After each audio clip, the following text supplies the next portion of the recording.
Queremos porque o sentimos, porque nos divertimos, porque nos coñecemos, porque nos queremos, porque nos gusta, que carallo, porque nos emocionamos, porque temblamos, porque nos rimos, porque choramos, porque vivimos, porque berramos. Que máis queres saber? Porque sí, e demais, que máis che dá?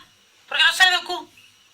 E cu non é unha palabra bonita, non é bonita dabondo para meter nun poema. E bonito tampouco é unha palabra bonita, porque é máis bonita a palabra fermoso, e a fermosura é o que nos gosta. A fermosura de dicer o que nos peta, o que nos sae da gana.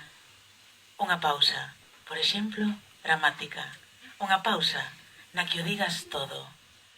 E van alá agora mesmo que sei eu 10, 20, 30 recitais o total para chegar a ningures, a ningunha conclusión e por riba sen saber aínda o que é exactamente a poesía, sabendo só o que é a xuntanza, a liberdade e o prazer da liberdade. Tampouco sabemos o que é o prazer exactamente.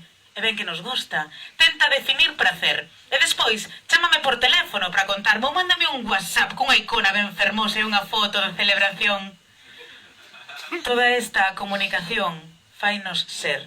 E ser é o que queremos. Din os filósofos, os místicos, acaso relixiosos, di o noso presente de indicativo, o noso tempo. Total, imos ser algún día nada máis que pó. E o iPhone que temos na man estará agochado entre capas e capas de terra e vai no atopar unha arqueóloga do futuro. Unha tipa moi rara, cunhas pintas moi raras que non podo coñecer. E fala un galego moi raro, un galego raro do futuro. Pero que máis dá? Bueno, xa é suficiente. E atopa o teu puto iPhone e dalle cun pinceliño raro do futuro e di: hostias, mira con que carallo se comunicaban os nosos antepasados antes de se afundir na miseria o Imperio Americano.